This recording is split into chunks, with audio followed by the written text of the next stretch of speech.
What's going on? Welcome to Tech with Sean, and today I'm doing a review on the GTX 1650 Super, specifically the MSI Gaming X model. Alright, I had picked this card up for a budget build with the Dell Optiplex, but I was so impressed with the performance that I wanted to do a separate video on just reviewing the card itself. The GTX 1650 had originally come out as the new budget tier card from Nvidia, but then that was replaced with this, the GTX 1650 Super. This adds over 40% more CUDA cores as well as faster memory. This makes a notable difference in almost all gaming scenarios.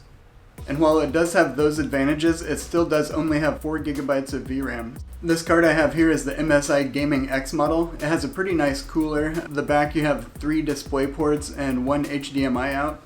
It does not have a backplate though, and I guess that's kind of forgivable considering this price point. I picked this up right around 180 bucks, and for under $200, I think the 1650 Super really delivers solid performance. Without wasting a whole bunch of time talking about it, let's just jump into some gameplay and see what it can really do.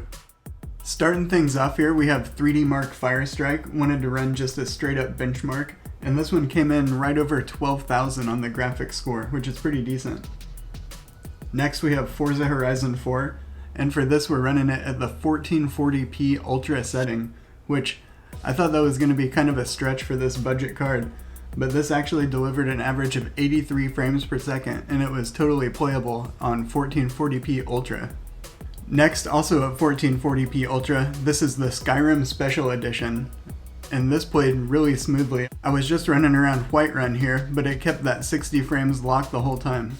Next up we have Assassin's Creed Origins, and I was really pushing it on this one. I kept the resolution at 1440p, but I dropped the detail settings down to medium, and it played it pretty flawlessly. I was running around in the city here, and usually the city parts I've found are the most taxing on the system, and so I think that if it was running over 60 frames here, you could pretty much set the frame rate to 60 and play it on medium at 1440, and you wouldn't have many problems at all.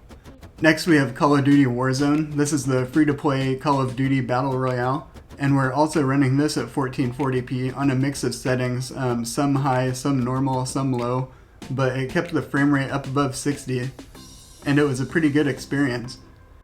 It's probably a personal decision on you whether you'd want more frames at 1080p or the higher resolution at 1440p, but I think it's pretty cool that you have an option even on this budget card, and having that higher resolution definitely does give you more screen real estate to be able to pick out details and stuff.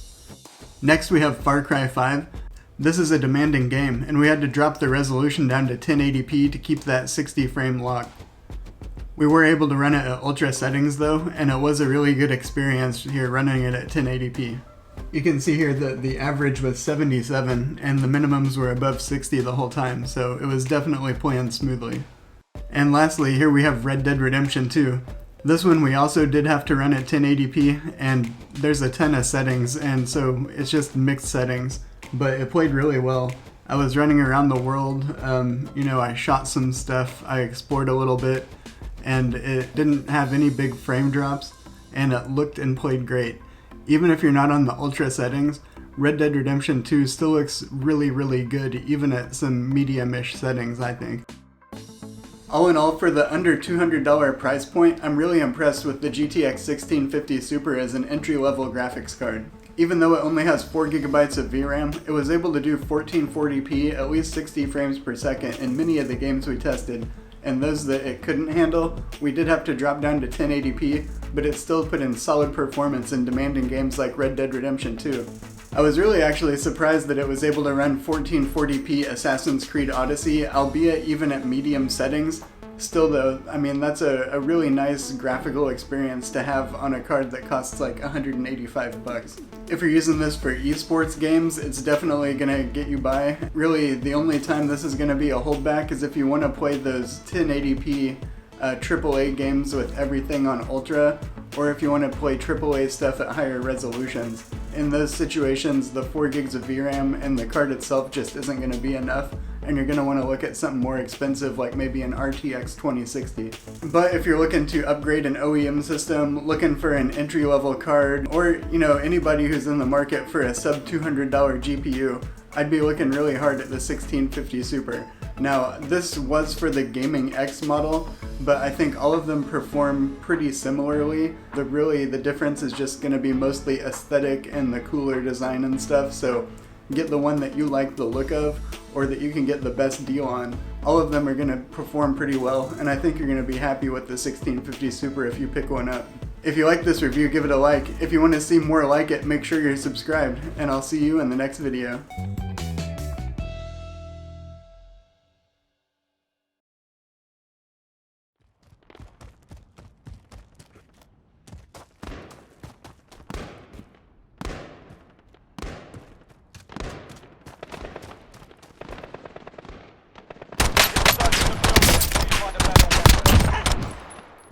Reloading!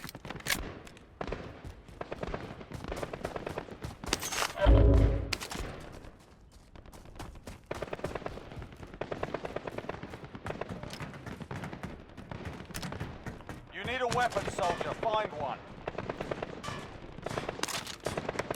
Good work. Red dots on the minimap show the location of nearby enemies. Now hunt them down.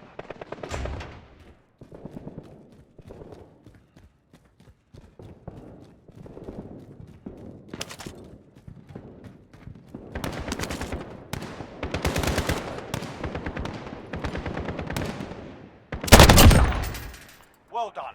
The upper right part of your HUD shows how many enemies remain.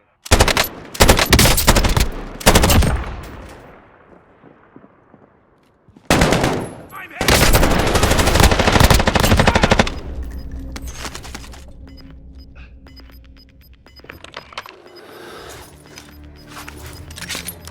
You've got gas moving in.